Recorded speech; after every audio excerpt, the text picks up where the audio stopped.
Está con nosotros el ingeniero Pedro Delgado Malagón, que es el presidente de Tecnoamérica, en una entrevista, en una conversación breve con nosotros, que no es la que queremos tener con el ingeniero Pedro Delgado Malagón, que desde que se inició el Sol de la Mañana, ha estado insistiendo con el ingeniero Delgado Malagón para que nos conceda una conversación amplia sobre muchos temas interesantes. Pero ¿Y por qué no ha dicho que sí él a esa invitación?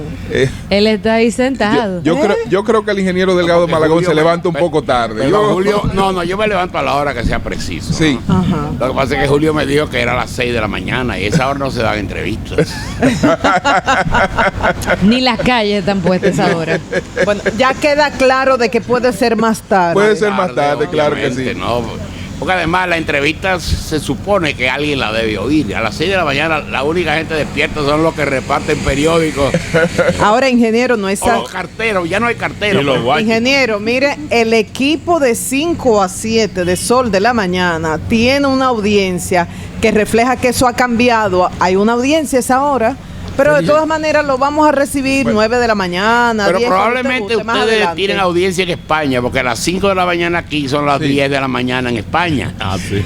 Ya los españoles, la mayoría ya están en sus puestos, ¿no? Y caminando por la Gran Vía o Serrano, ¿no? ¿Se sorprendería usted, ingeniero, de la cantidad? Un saludo a Humberto Paniagua por el comentario que hizo de hoy sobre Venezuela. Correctísimo. Un saludo a Humberto, a Álvaro, a Yuri, a Andrés Martínez, a todo nuestro equipo de 5 a 7. Y se sorprendería usted, Manegonte, todo el equipo, y desde Santiago de los Caballeros, Rubén Paulino y siempre los deportes, todo el equipo de 5 a 7. Mire, se sorprendería usted, ingeniero Pedritín Delgado Malagón. Quiere decir que ustedes no son los de 5 a 7. Nosotros somos un equipo y nos dividimos entre de 5 a 7 estas personas que acabo de mencionar, que conforman un trabajo, realizan un trabajo excelente, y nosotros entramos de 7 a 11, pero se sorprendería usted de la cantidad de personas que sí se levantan temprano.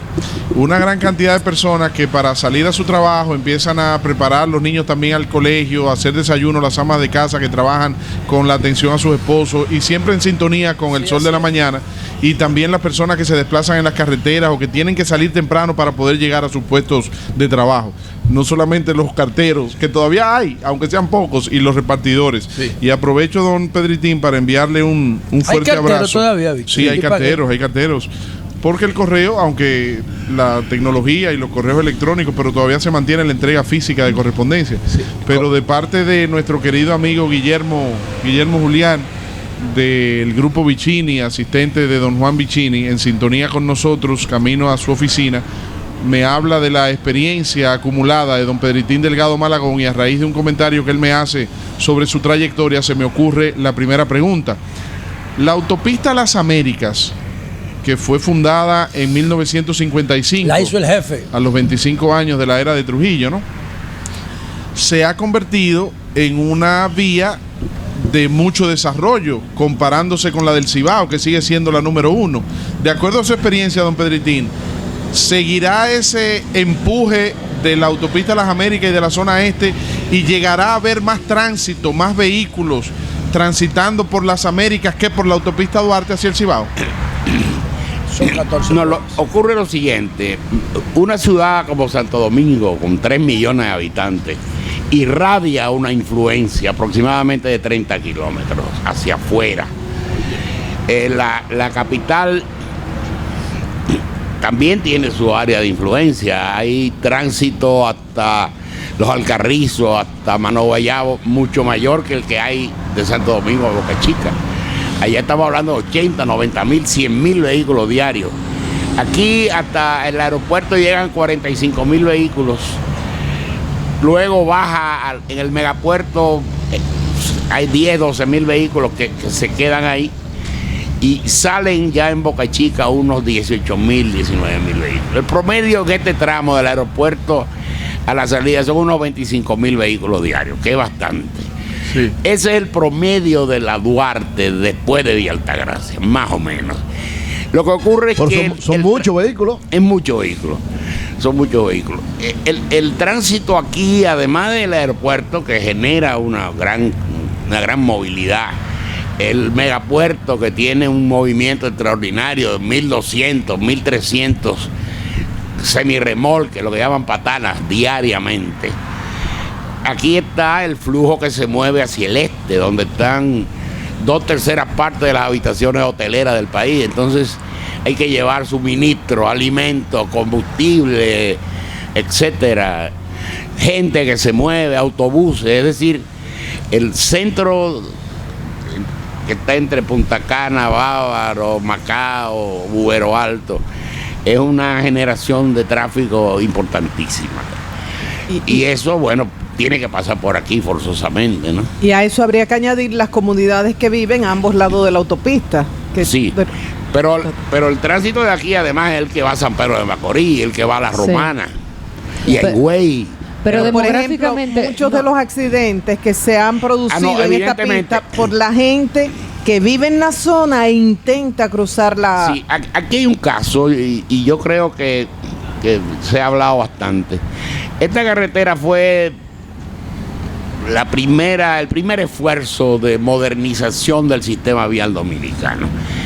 En el 55 en el país no había carretera de doble calzada, no existían. Esta es la primera y además fue la primera para circular a 100 kilómetros por hora. ¿Qué es una carretera de doble calzada? Doble calzada es esto, 2 carriles y 2 carriles. O sea, de 4 carriles. En un sentido, bueno, puede ser doble calzada con 3 carriles por sentido, por 4 carriles por sentido. En Estados Unidos hay hasta de 8 y 10 carriles. De cada lado. De cada lado. ¿Sigue siendo la 9 de julio la más ancha del mundo en Buenos Aires? ¿La avenida más ancha del mundo? Es urbana. Tiene 16 carriles. Pero es urbana. Y tiene en el centro una cantidad y tiene 2 marginales para circulación local. Como urbana, sí, entonces. Urbana es de las más anchas, sí. Pero interurbano... no, en Estados Unidos hay algunos expressway que deben tener 10, 12 carriles en cada sentido. Y se congestionan aún así. Pero en este caso... la carretera funcionó bien cuando la ciudad era pequeña. En el 55 la ciudad tendría 300, 350 mil habitantes. Y en Boca Chica no vivía casi nadie. Alguna gente que tenía casa. La Caleta era una aldea de pescadores. Pero han pasado 60 años. Se hizo un trabajo hace 10, 12 años de ampliación a 6 carriles, ya no 2 y 2 como era originalmente, sino 3 y 3, y de la construcción de una marginal, pero solo hasta el peaje, es decir, un poquito antes del aeropuerto, ¿no? Sí. Y ahí los accidentes son mucho menor cantidad, menos frecuentes que aquí. Sin embargo, del peaje hasta Boca Chica, donde viven 150,000 personas, de acuerdo al último censo.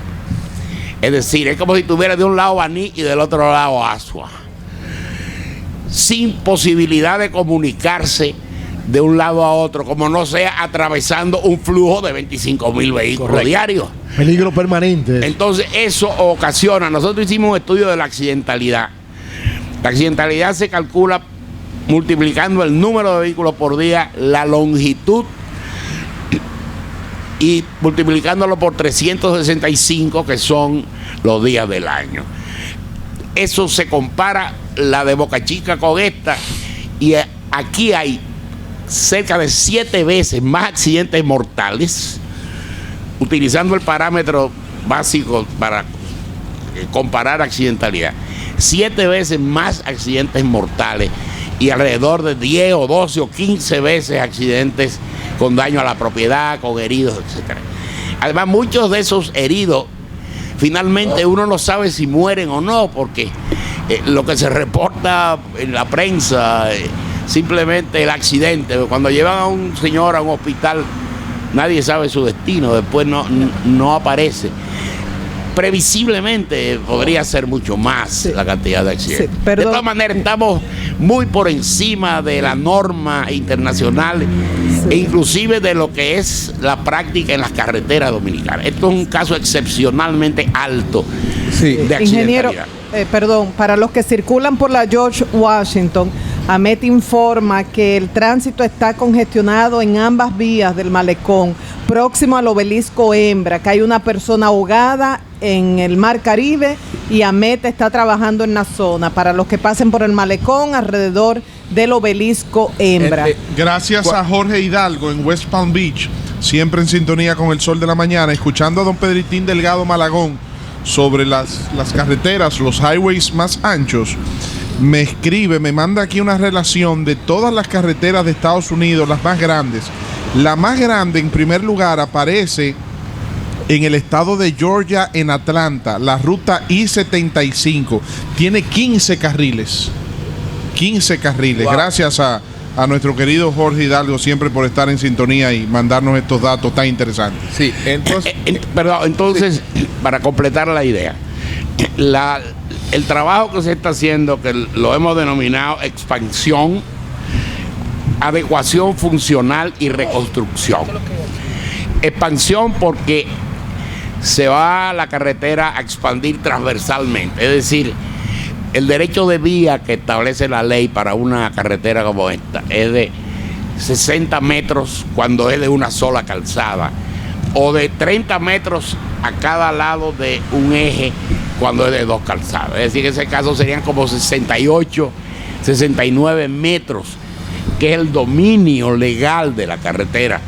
Si ustedes la ven, está ocupada. Hay negocios que están sobre el paseo, sobre la cuneta longitudinal, etcétera. Lo primero que hay que hacer es ocupar el derecho de vía, desalojar a todo el que esté ahí, indemnizándolo como sea necesario. Perdón, eso es aquí, que usted se refiere a este trabajo. Estoy hablando aquí. Sí. Aquí. O sea, además de lo que se ha hecho, se están considerando esas acciones. La idea, no se va a resolver el problema de la accidentalidad y de las interferencias del tráfico como no sea creando vías marginales a ambos lados, vías marginales aisladas de la autopista. Correcto. Propiamente, con una franja con obstáculos físicos. Ahora, ¿cómo va a circular la gente? Bueno, se van a hacer 4 pasos transversales para vehículos, 2 elevados. En la autopista se va a elevar en el puerto de Caucedo y se va a elevar en Boca Chica. Y 2 underpass, es decir, 2 sitios donde la carretera va a ir, la transversal va a ir por abajo, pero no completamente. La autopista se va a subir media altura y la transversal se va a bajar media altura. ¿Eso está incluido en este proyecto? Sí, todo eso. Eso es en el supermercado Olé y en una parada de autobuses que hay un poco más adelante. ¿Qué tiempo tomará eso? Bueno, el proyecto está pautado para acabarse el año próximo. Esa es la idea. ¿Antes de mayo? ¿Perdón? No, antes de mayo no. No, la primera etapa probablemente sí. Además de eso, se van a hacer 4 puentes, ya ustedes han visto la muestra. Son unas pasarelas peatonales y para motocicletas. Es decir, tienen un carril para motocicletas, un carril para que peatones. No se metan en la vía la motocicleta. Claro, no van a poder porque se va a cerrar. La idea es cerrar con 2 muros a los lados. Que nadie puede entrar. Oye, son puentes peatonales para motocicletas, además de los pasajeros. Es la primera vez que eso se hace aquí. No, se había hecho algo ya en la carretera de San Pedro a Romana, cerca de Cubellaza. Y está funcionando. Funciona perfectamente bien. Porque se ha hecho con una pendiente de que los vehículos la pueden subir, la pueden confrontar sin ningún inconveniente. Entonces hay también un poco que tratar de educar a la gente, que utilicen las pasarelas peatonales, a los motociclistas también. Y además de educarlo, también hay que poner un cierto obstáculo para que no ingresen a la carretera. Pero también hay una cosa, ingeniero. Estos pasos peatonales, francamente, usualmente son como para maratonistas. O sea, tienen unas escaleras altísimas y personas con algún tipo de dificultad motriz tienen problemas, no lo pueden usar. Esa es la verdad. Bueno, en ese caso las personas con dificultad motriz podrían subir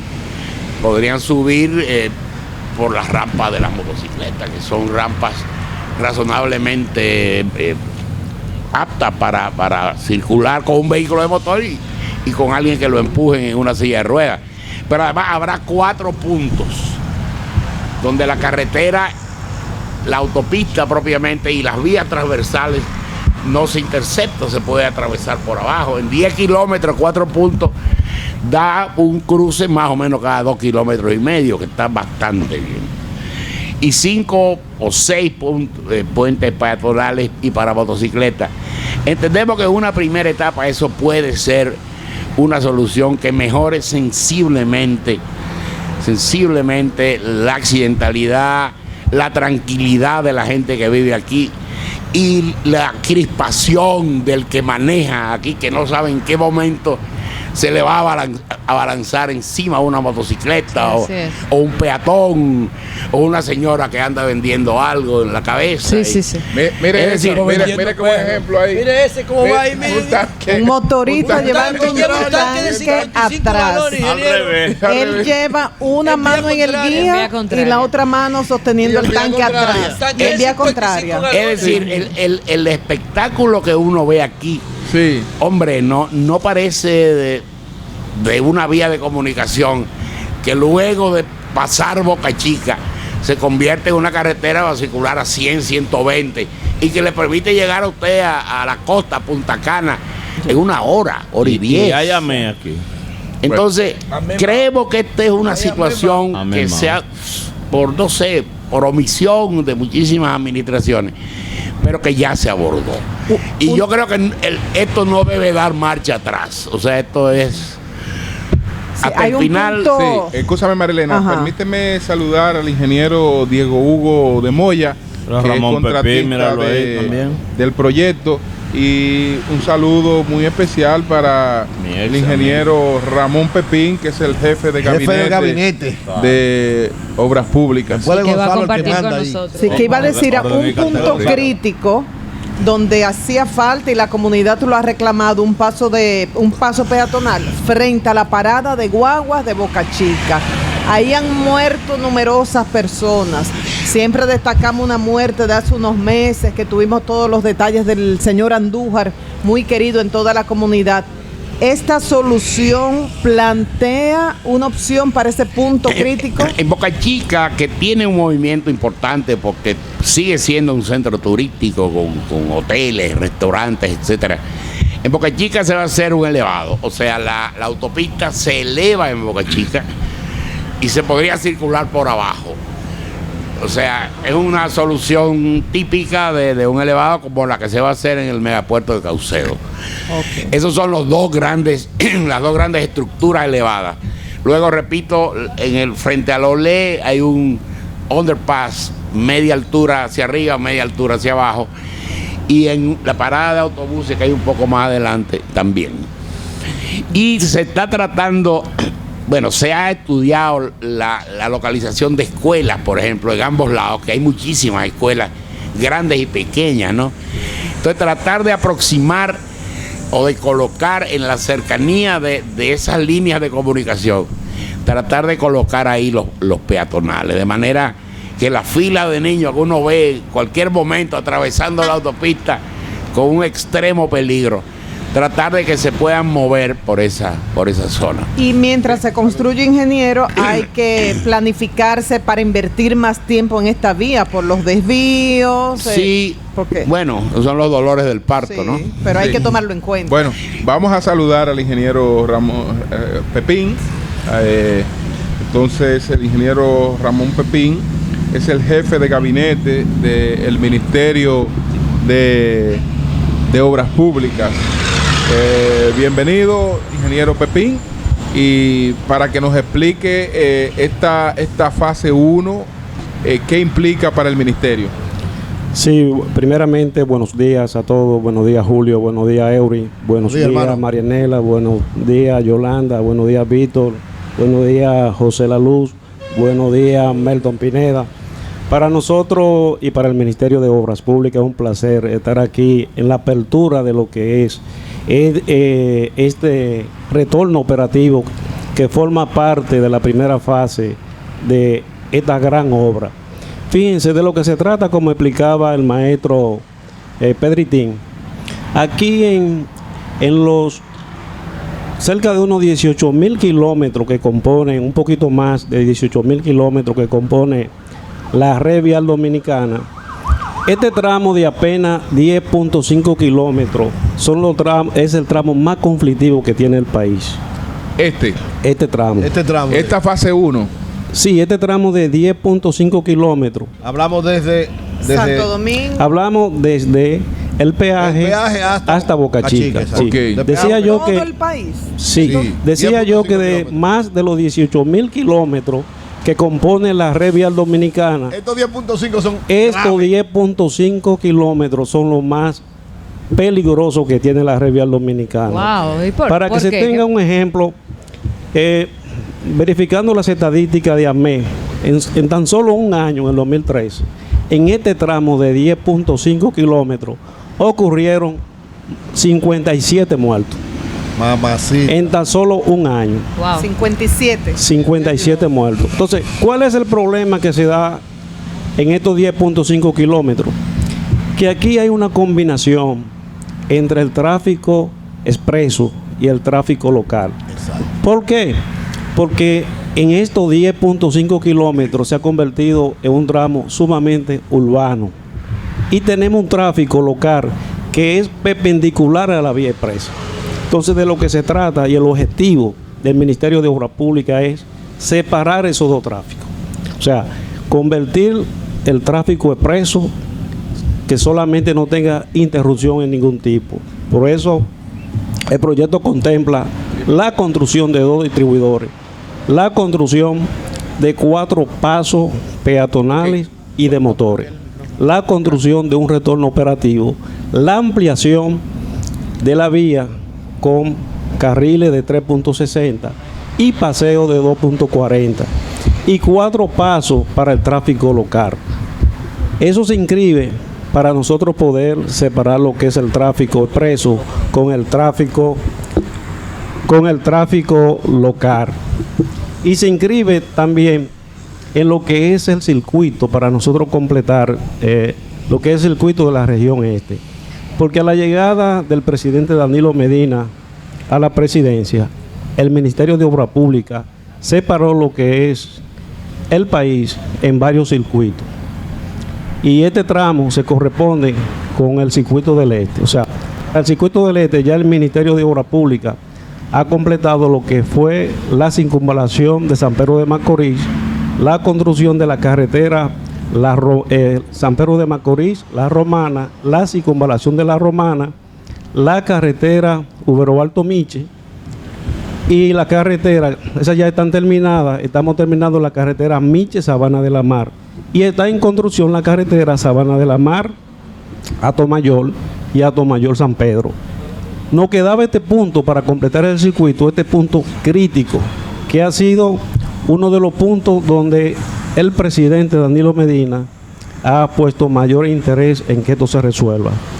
Por cierto, otro de los puntos más peligrosos que tiene el país es el de Piedra Blanca, que recientemente también nosotros lo pusimos en operación. Sí. El de Piedra Blanca, Jaina. El de Piedra Blanca, Bonao. Bonao, que también hace un par de días el Ministerio de Obras Públicas lo puso también en operación. Al hablar de ampliación de las vías acá, esto confirma lo que nos había avanzado el ingeniero Delgado Malagón, de la necesidad de reubicar a personas, comercios que están en la zona. Ya eso es una realidad. Sí, realmente el Ministerio de Obras Públicas, al momento de ejecutar una obra tan importante como esta, de manera simultánea trabaja en lo que tiene que ver con el reordenamiento territorial. Es decir, no solamente nosotros nos inscribimos en trabajar y ampliar lo que son las vías, sino también en un reordenamiento de la zona. A propósito del caso de Piedra Blanca, entonces ya los vendedores de canquiña se fueron. Ay, los vendedores. No, deben irse todos de ahí, los que venden alfombra, los que venden todos. ¿Cómo se llama la cosa? Patata frita. Bueno, pero oye, ¿sabes lo que hacen, Pepín? A los cangrejos le ponen unos alambres para que la gente no se los robe. Pero que ya todo eso hay que quitarlo de ahí. Pero ya la gente no se para. No, fíjense, hay un asunto que en la nueva obras públicas, que no solamente la nueva obras públicas es construcción, sino que también es servicio. Nosotros tomamos muy en cuenta esa parte social, y para los dulceros se le está construyendo una plaza. también se está construyendo una plaza para las mujeres que tejen esa bella alfombra. Pero una plaza en la que la gente no se para. No, porque tú tienes que entrar. Ese tipo de comercio es un comercio de oportunidad. Sí. Es una plaza planificada que no interrumpe el tránsito. Mira, o sea, Pepe, con la construcción de la diferente bahía. En esta mañana, cuando valorábamos los elementos, los detalles de esta obra formidable, sus 3 características de adecuación, reconstrucción y expansión, vimos el presupuesto. Y yo decía, desde la distancia del que no conoce los detalles, ¿no?, que me parecía mucho, $100 millones. ¿Es una primera etapa o esto abarca todo o está bien ese presupuesto y por qué? Fíjense, este tramo, como mencionaba hace un momentito, es el tramo carretera más conflictivo. Aquí se estudiaron múltiples soluciones. Y aquí a mi lado está Pedritín, que puede abundar sobre ese tema. Entre las soluciones, en un momento determinado se plantearon la construcción de un túnel, la construcción de diferentes soluciones. Ahora, el Ministerio de Obras Públicas estuvo evaluando cada una de esas posibilidades y un proyecto de ingeniería debe de cumplir con 3 parámetros fundamentales. El primero parámetro que debe de cumplir cualquier proyecto de ingeniería tiene que ser la seguridad ante todo. El segundo parámetro que debe cumplir un proyecto de ingeniería tiene que ver con la estética, o sea, que sea agradable. Y el tercer parámetro, para que sea un diseño óptimo, tiene que ser que salga lo más barato posible. Aquí estamos hablando de un tramo, y vuelvo y repito que de los más de 18,000 kilómetros que compone la red vial, este tramo de 10.5 kilómetros es el más conflictivo. Nosotros pensamos que ese presupuesto que se ha elaborado tanto para la fase 1 para la fase 2 se corresponde con un tipo de proyecto del cual nosotros estamos realizando. La fuente de financiamiento, Pepín. Fíjense, como mencionaba hace un momentito, estamos viviendo no solamente la revolución educativa en la gestión de gobierno del licenciado Danilo Medina, sino que también el país está viviendo una revolución en la construcción y sobre todo en la red vial. Por primera vez en el país se están construyendo proyectos a través de la fiducia. De ahí provienen los fondos de esta carretera. O sea, lo que se cobra aquí en peaje.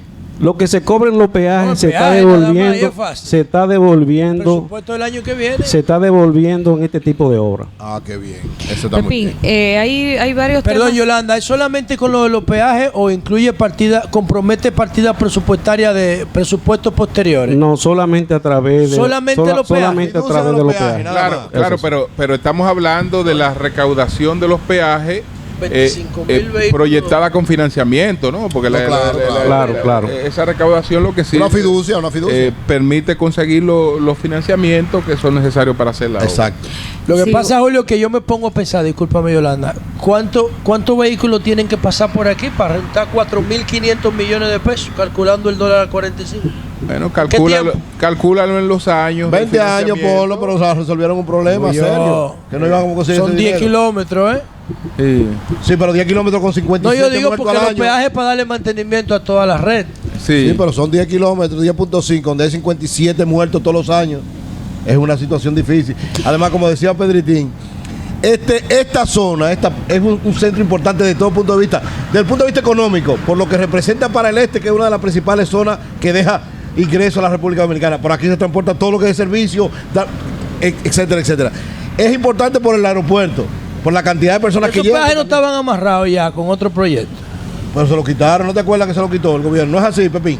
Hubo un acuerdo, en principio lo tenía una empresa que no cumplió y entonces se quitó el contrato y lo asumió el Estado Dominicano. ¿No es así, Pepín? Sí. Esa es la primera vez que lo que se recauda en los peajes, el pueblo lo está viendo en realidad. Eso es importante. Eso es importante. Salvo el caso de los peajes concesionados, ¿no? Como la autopista de Samaná.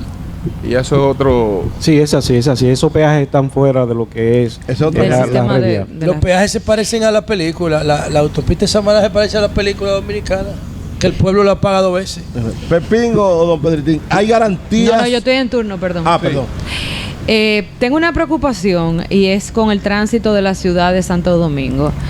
Y hay 2 virtuales autopistas dentro de la ciudad, que son la Kennedy y la 27 de febrero. La Kennedy, yo no sé cuál, en algún lugar escuché, ahora no retengo cuál es el dato, que es la vía más transitada del país. Es así. Que la Kennedy es la vía que... El tramo de la Kennedy... Con el micrófono. Desde el kilómetro 9 hasta la Máximo Gómez, diríamos. Por ejemplo, el elevado de la Doctor de Filló con Kennedy, es en la proximidad de Teleantillas. Sí. En esa intersección, diariamente, concurrían en la fecha en que se hizo, es decir, hace unos 3 años, alrededor de 160,000 vehículos diarios. ¿No se complica Diarios. más ahora una cosa Claro, que hay ustedes han hecho? 5 o 6 días que llegan. Entonces, manejar una intersección de esa naturaleza con un semáforo, bueno, obviamente uno no recuerda, la memoria es muy beneficiosa para la salud humana, ¿no? Porque tú no te acuerdas de las cosas desagradables. Sí. Pero ahí era media hora que tenías que pararte debajo de un semáforo para que cambiara. Que era una cosa. Pero perdóneme, Yolanda, pero hay un tema de ahí, de esa zona. Ustedes han hecho ahora algo, Obras Públicas ha hecho algo ahora. El que viene por la Churchill, que va a doblar a la derecha en la Kennedy, si quiere venir para Santo Domingo Este o si quiere ir a una zona de la Ortega y Gasset, ya no puede coger el elevado que está en la John F. Kennedy con Abraham Lincoln. O sea, ustedes han bloqueado con unos muros ahí y eso yo creo que entapona más todavía la zona. Miren, con el problema del tráfico, el Ministerio de Obras Públicas actualmente está trabajando en unos 147 puntos. Wow. Buscando la mejoría de ese problema, porque realmente el parque vehicular ha ido creciendo a una tasa de crecimiento mucho mayor como han ido creciendo la vía. O sea, cada día tenemos más vehículos, sin embargo las avenidas son las mismas. Pero aún así el ministerio está trabajando en 147 puntos para tratar de mejorar y resolver un poquito el problema del tráfico, que es bastante serio. Por eso nosotros estamos trabajando en lo que son los retornos debajo de los elevados y estamos en una fase de evaluando los puntos más críticos, no solamente del distrito, sino también del Gran Santo Domingo. Porque la impresión que uno tiene es que, bien, son muy necesarios los túneles y elevados, pero lo que hacen es como que te ruedan el tapón. Te lo postergan. Te liberan una intersección hasta la próxima. Y hasta la próxima. Entonces, tenemos la ciudad de Santo Domingo cruzada, interceptada en dirección este-oeste por 2 grandes vías, pero entonces vías rápidas como la Kennedy y la 27, que se supone que sean rápidas, pero la Kennedy ya es cualquier cosa menos rápida. Y la 27 de febrero, que es un poco más rápida, pero entonces seguimos como con el desfase norte-sur. O sea, es como 2 vías rápidas en el medio de la ciudad y cómo interconectamos y luego entonces cómo se empalman todos estos otros mundos que viven entre estas vías, y uno se siente como, de verdad, como en una novela de Kafka. O sea, es así como aplastado. Yolanda, tú no conoces Sao Paulo. No conozco Sao Paulo. Sao Paulo probablemente sea la ciudad más congestionada del planeta. De hecho, es donde existen, es una ciudad como de 23, 24 millones de habitantes. Y prácticamente tú no te puedes mover. Es la ciudad donde existen más helicópteros per cápita del planeta también. La ciudad que tiene más helicópteros por habitantes del planeta. La gente que tiene funciones administrativas, clase alta, clase media alta, se mueven en helicóptero. Hay taxis de helicóptero, hay helicópteros privados, todos los edificios tienen un helipuerto en el techo. Tú sales de tu casa, subes a la azotea, tomas un helicóptero, vas a tu oficina con un helicóptero, de ahí te vas a comer a un restaurante al mediodía, un helicóptero también, y tú no pisas la calle nunca. Porque no puedes. Son muy porque ineficientes. Si llegas a la calle no te podrás mover. Es una ciudad completamente inmovilizada. Caótica. No, es una ciudad, bueno, no la saben gestionar. ¿Por qué funciona Nueva York? ¿Por qué Nueva York funciona bien? Nueva York es caótica. Porque por el metro. El metro. El sistema de metro, transporte público. El metro y el transporte Nueva público. York es caótica. En Nueva también. York nunca hay tapones. En el centro, en Midtown, no hay ¿Verdad? tapones. Que no hay tapones. Tú te mueves en taxi No, o en autobuses. Perdóneme, don Pedritín. Yo creo que en Nueva York hay muchos tapones. Lo que sí es que ellos caminan. O sea, hay muchos vehículos y están entaponadas las principales vías, pero hay un Víctor, flujo, Nueva York es hay un un flujo caos. permanente. Yo he vivido.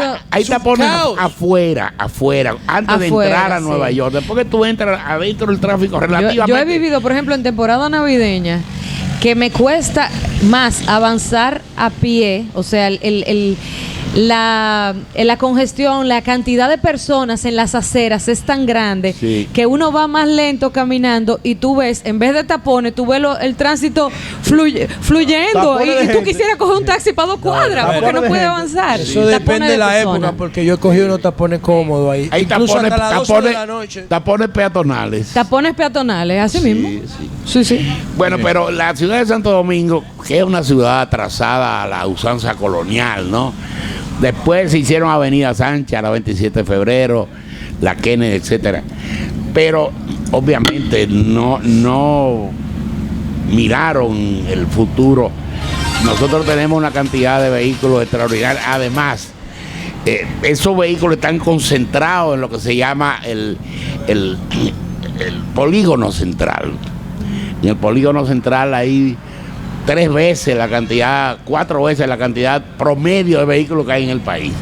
Pero además hay un 60% de motocicletas, que son un inconveniente, un caos, porque nadie controla las motocicletas, se meten entre 2 vehículos, van Como esa que iba ahí, había serpenteando, etcétera. Es decir, por más esfuerzo que haga el Ministerio de Obras Públicas, mejorando las intersecciones, también hay un problema de educación vial, no hay respeto. No, porque es un tema como multisectorial, o sea, evidentemente Obras Públicas gestiona solo una parte, hay muchas instituciones que confluyen, pero ¿hacia dónde vamos? ¿Entiendes? O sea, como que... Tú dijiste algo, bueno, se hace una solución que traslada el problema hacia otro punto más lejano. Bueno, pero finalmente la vida es eso, ¿eh? Finalmente la vida es ir trasladando la muerte hasta donde puedas. Postergando. Finalmente te vas a morir. Habló el filósofo. Finalmente se supone que todos vamos a morir. Pero yo insisto en que bloquear los muritos en la Kennedy cuando se baja de la Churchill entapona más de lo que resuelve. Las soluciones se están estudiando casuísticamente, es decir, no hay soluciones generalizadas. Cada sitio se estudia el tráfico, se hacen conteos en cada intersección, por dirección, por sentido. Ahorita vamos a estar como Los Ángeles, que hay elevados encima de los elevados. Sí, bueno. Hyperloop es el futuro del transporte. Esa es la solución. Elon Musk lo está planteando. Las opciones que tenemos no son muchas, digo, de bajo costo. Entonces Obras Públicas trata de manejar las cosas a base de soluciones al mismo nivel, de mejorar lo que hay. No quiere decir nadie que eso sea lo óptimo. Claro. Lo óptimo sería que todo el mundo caminase a pie. Vamos a la pausa, ¿verdad? Sí, son las 9:13 minutos. Saludar Julio, al ingeniero, escúchame Víctor, saludar al ingeniero Raúl Risset, contratista del proyecto que está pues en esta actividad de la apertura del proyecto de rehabilitación y ampliación del tramo La Caleta-Boca Chica en la fase 1. ¿Decías, Víctor? Sí, que el presidente Danilo Medina, en su discurso de la Cámara Americana de Comercio hace 2 semanas, a propósito de eso que dice don Pedritín, que lo ideal sería que todo el mundo andase a pie, el presidente Medina señalaba algo muy interesante, y es que la población dominicana percibe que adquirir un vehículo es sinónimo de ascender social y económicamente. Sin embargo, en ciudades más desarrolladas, lo recomendable es que las personas utilicen el transporte público, que tenga un transporte público de calidad para poder trasladarse. Claro. Bueno, señores, son las 9:14 minutos. Vamos a los estudios. Cambio y fuera, Maurice. Me inscribo con una pregunta cuando volvamos.